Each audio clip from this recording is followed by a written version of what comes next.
Welcome back to the Black History Month edition of the JEDI Podcast. I'm Britney Galicia, and we are joined today by psychologist, writer, and scholar of film and television, Dr. Sharon Johnson. Welcome back. Thank you. This is Beth. So, can you tell us about Celestine Louise Smith and what she means to our conversation around Black history? Yes, Celestine Louise Smith. I came across her. You mentioned, reading things, and you're like, wait, how come I didn't know about this? Mm-hmm. Similar with Celestine Louise Smith.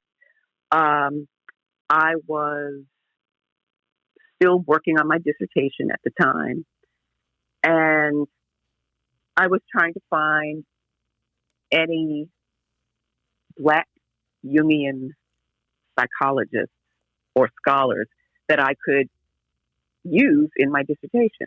There were a couple that I had, but I was trying to really find Black women Jungian psychologists. Right. And just nothing, but I don't even remember how the name came up and how I found out about her.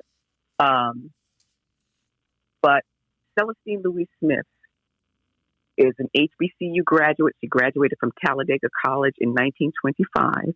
Oh. She worked for many years for the YWCA and was very instrumental in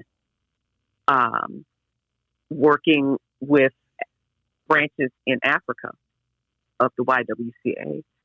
And she received her doctorate in education from Columbia University Teachers College in 1952. Wow. And then in 1964, she became the first certified Black Jungian analyst. Wow. And I said, I have to find out more about this woman.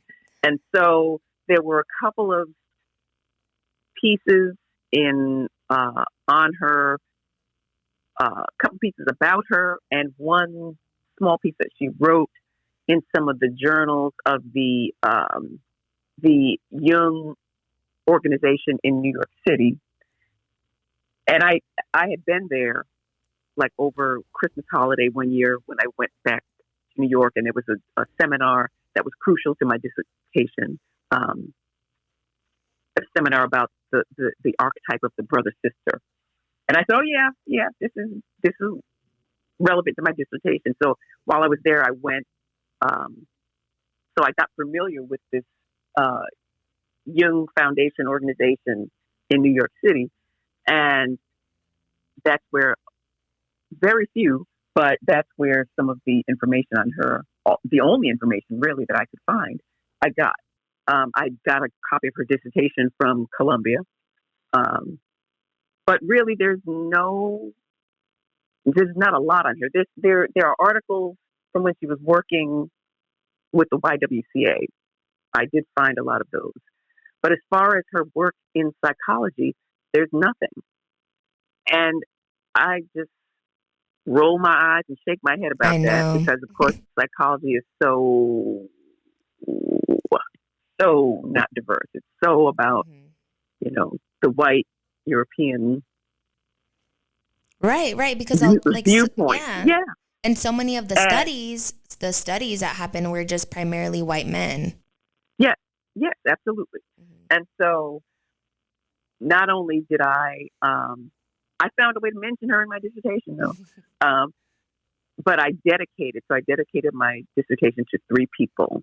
My ninth grade English teacher, Black man, my only Black man teacher I've ever had, James Marr. A former head of diversity at the Writers Guild, Zara Bugs Taylor. And so dedicated to them in memoriam because they are all ancestors. And the third person I dedicated to was Celestine Louise Smith. Because my degree, depth psychology, is primarily, Freud and Jung both consider themselves depth psychologists, but my emphasis is Jungian psychology. I just felt I had to include her. And fast forward to sometime probably the end of 2001, I saw a call for chapters. There were some editors who were working on a volume about psychological pioneers in psychology who are women of color. Mm-hmm. And so I wrote the editors. I said, can I suggest someone? And I suggested Celestine Louise Smith. And they accepted, I told them a little about her, and they accepted my pitch. And so I wrote a chapter on her. And so the book is published by Routledge, and it's called Early Psychological Research Contributions from Women of Color. And it will be available for sale on February 13th, I want to say. February... I guess this month, this year? Yes, coming out. Oh, no, it's February 17th. I'm looking at my calendar. Oh, yes. Okay. Nice. So February 17th, if you go to the Routledge website and type in that title, you will find it. And I'm just, again, there are sort of little nuggets of things that just make me say, I'm really grateful. And this is one of them. This is definitely one of them. And, she's important for Black history, number one, because, in 2023, it's a shame that we're still saying the first Black so-and-so. Right. And it's crazy because, like you said, she became the first in 1965? Right, 1964. She 1964. Was certified, the first certified Black Jungian analyst. Oh my gosh. That's like only 60 years ago. Right. And the fact that we don't know about her. Right. Even Dorothy Height, who was head of the National Council for Negro Women, Dorothy Height replaced Celestine Louise Smith at the YWCA. Celestine Louise Smith she left for a while, but she also got promoted to a different sort of position. And so she was leaving the position she was in. And Dorothy Height, in her own memoir, Open Wide the Freedom Gates, talks about going on that interview and meeting Celestine Louise Smith. Wow. So I feel like this is so much history. We need to know more about Celestine Louise Smith.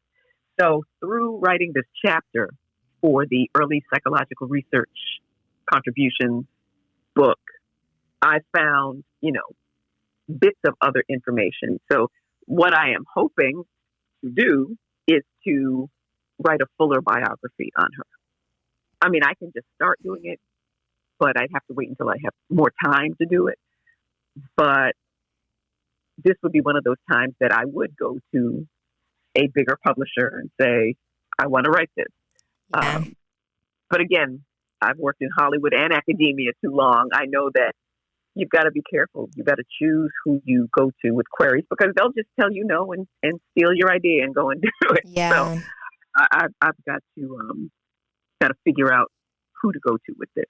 Right. But yeah, we've got to know more about her. Yes. Yeah, definitely.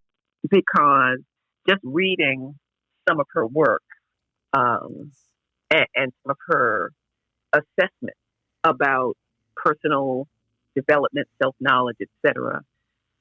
I could see her using those even before she got her certification. I could see her using those ideas.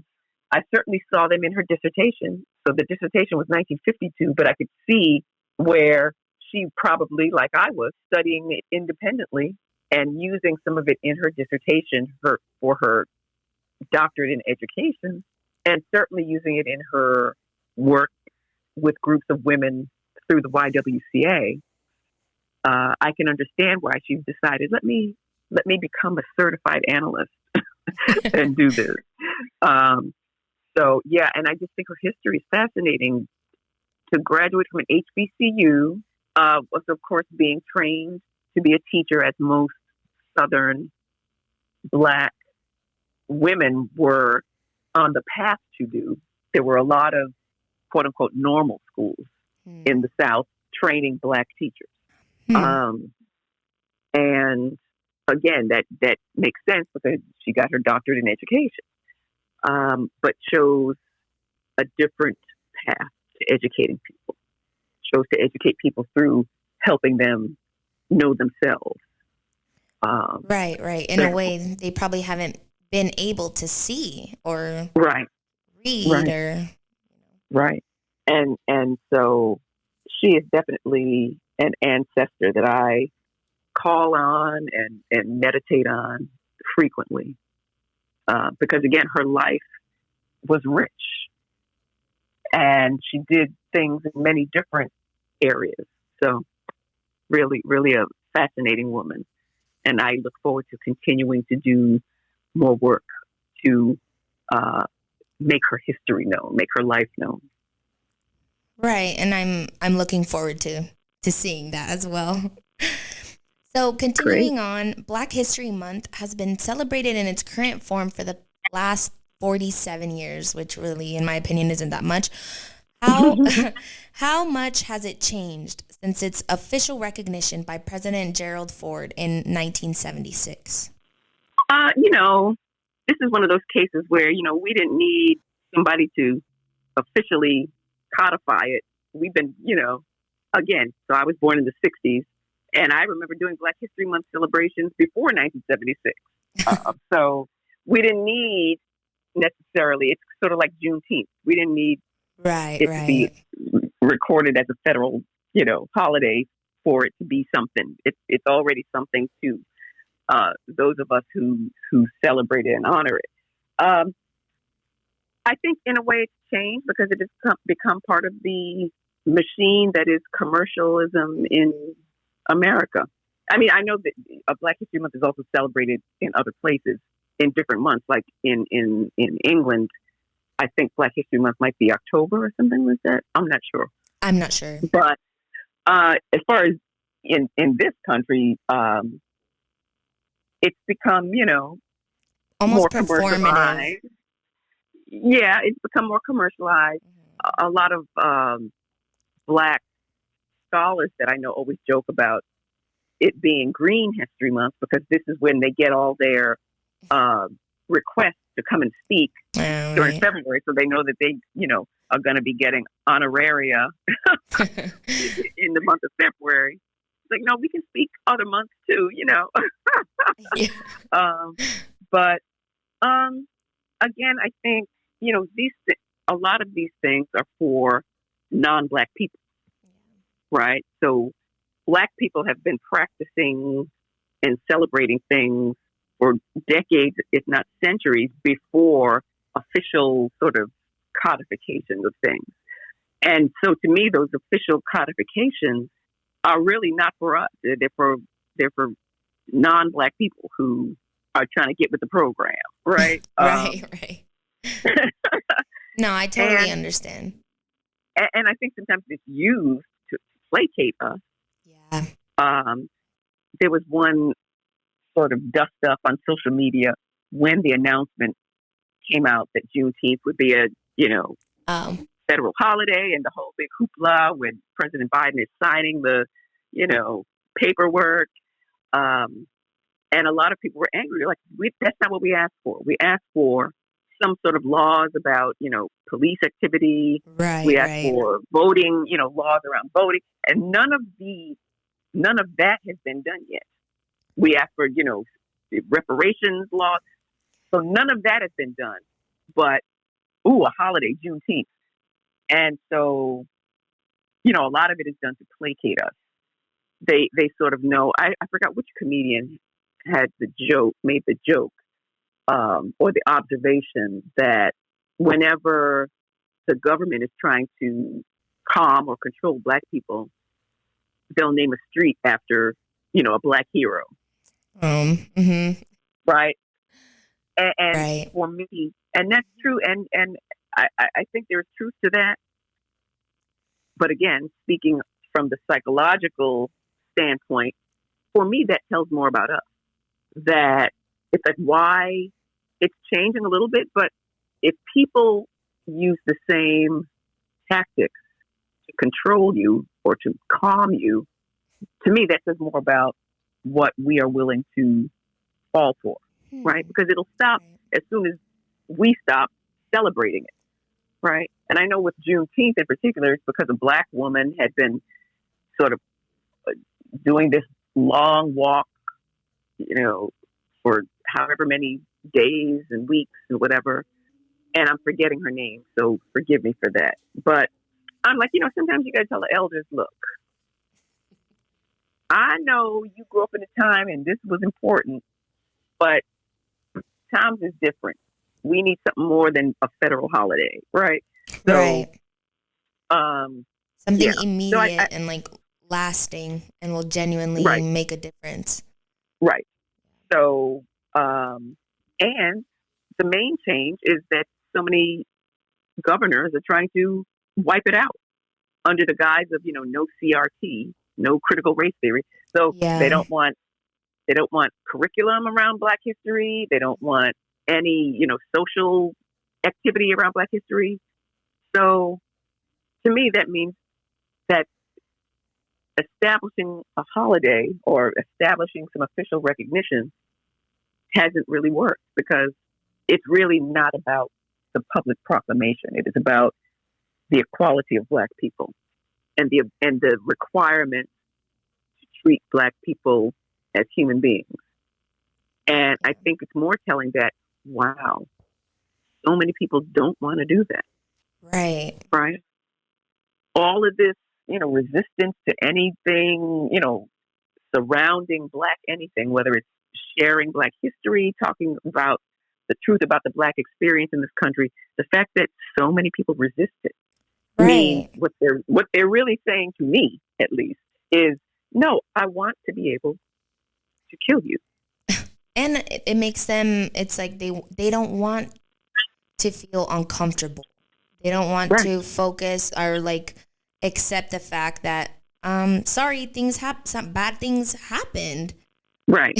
And for some people, just our existence makes them uncomfortable. Right. Unfortunately. That's the whole new thing now. I fear for my life.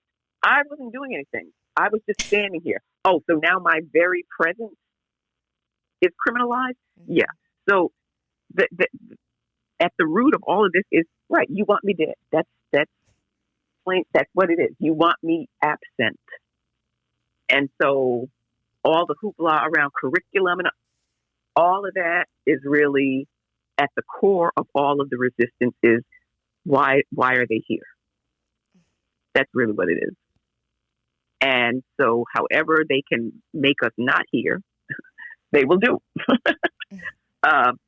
And yeah, it's unfortunate that this is still a thing, I think. Right. I agree. And so, Black History Month is still misunderstood. And even some Black people I still see and hear saying they gave us the shortest month. Like, well, they didn't give it to us. Carter G. Woodson initiated Black History Week in February, and it spread. It eventually, spread to be the whole month.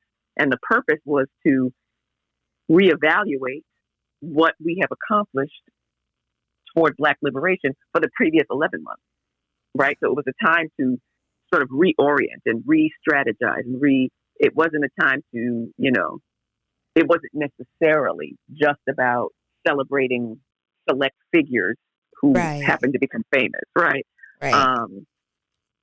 So, but I think in part of that reevaluation, yes, you can celebrate, oh, we accomplished this, and this over the past 11 months, but now what do we still have to do?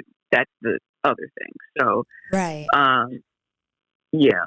So, yeah, I think the way things have changed since 1976 is key, because things have changed, but not necessarily for the better. And it's up to us.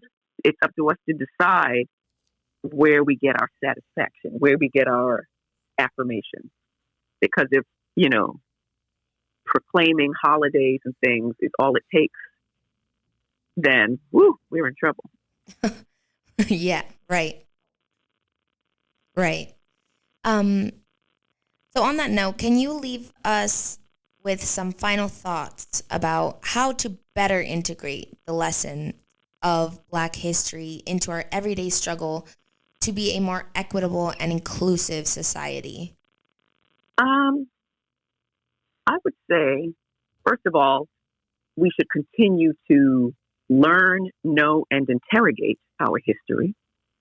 And I say interrogate because, there are some people who feel that something was better, like we had better thought processes or commitment to liberation in the past. Mm. I think we need to interrogate our history as we continue to learn it and know it. Be selective about what we ingest in that process. Seek out Black people's writings and thoughts and speeches on our own history. Make that the center narrative or the center of information instead of relying on things like, government organizations, the, Beinecke Library, the Library of Congress, the, James Weldon Johnson papers that, whatever. Right. Even though, it's named after James Weldon Johnson, but the governing body is, it's not a Black centered organization, right? So I would say that we do have to continue to revisit what we think we know about our history, and we have to continue to make history.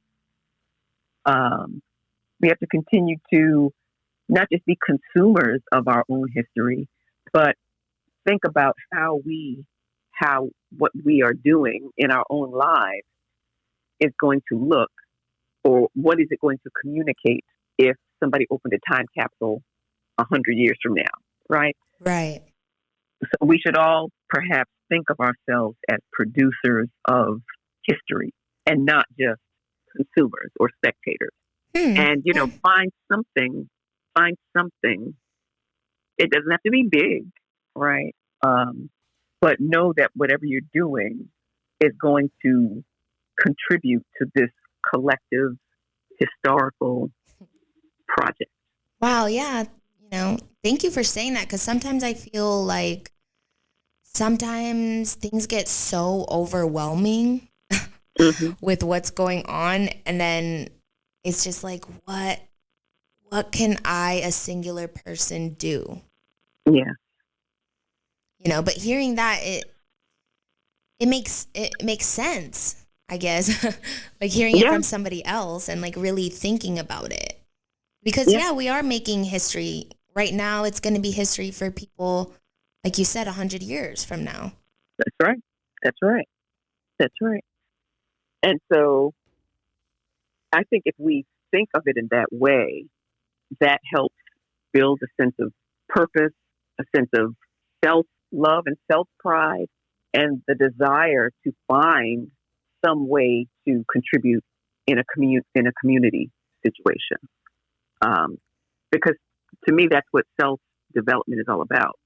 Not just so you can sit there and say, hey, my self-knowledge is on fleek, but it's, okay, now that I am a solid work in progress, I have enough self-knowledge to not be a burden or a problem. I know how to navigate interpersonal relationships because I know myself.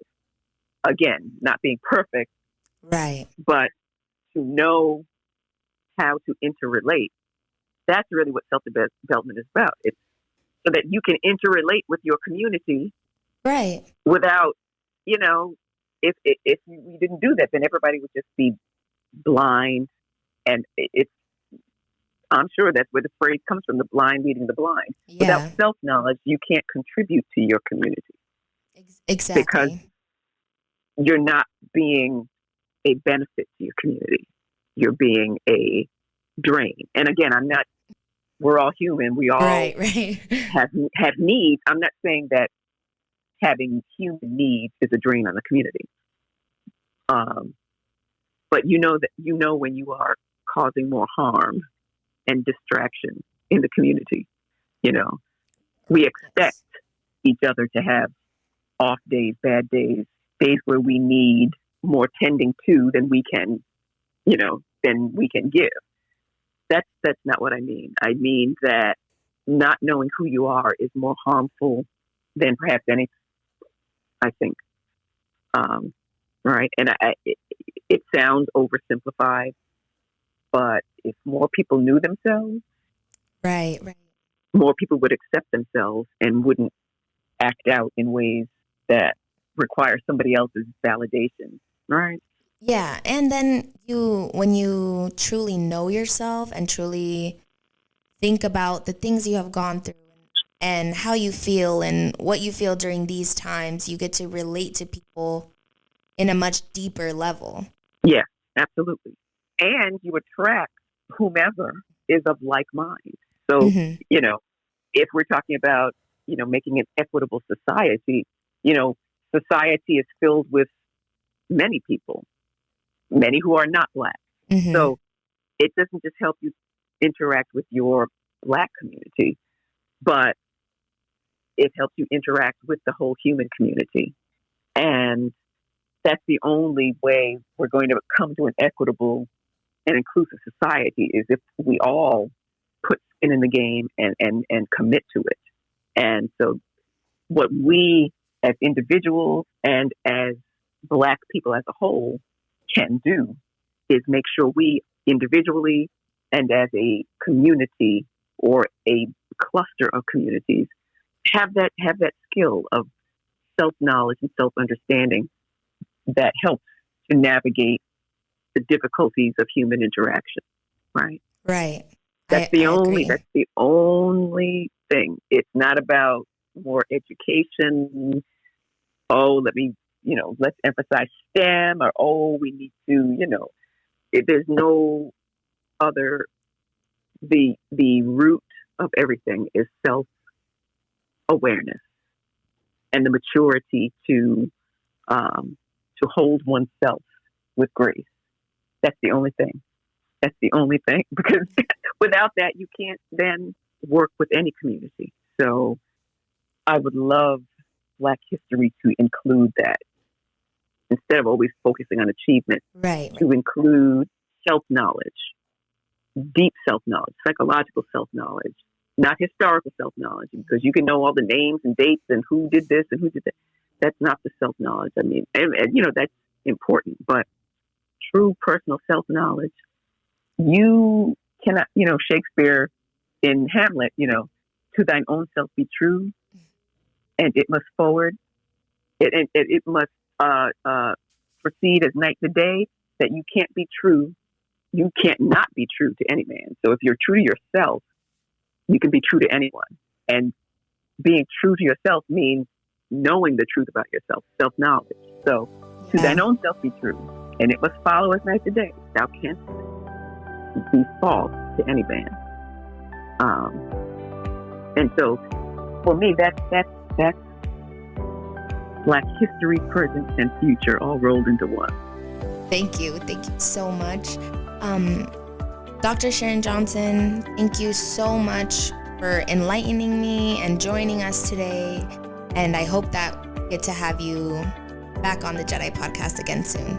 Thank you so much. I appreciated this time with you. And yes, I look forward to talking to you again too. Thank you.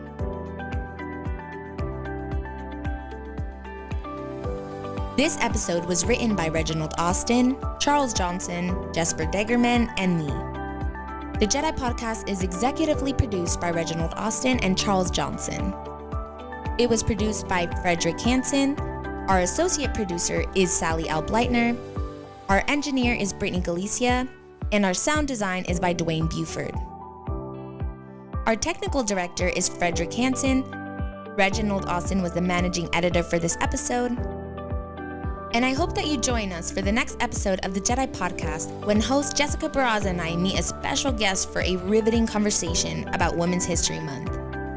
For show ideas or to simply express your support, feel free to reach out to Reginald or I at reginaldaustin@nebhc.org or Britney Galicia, Britney GALICIA@nevhc.org.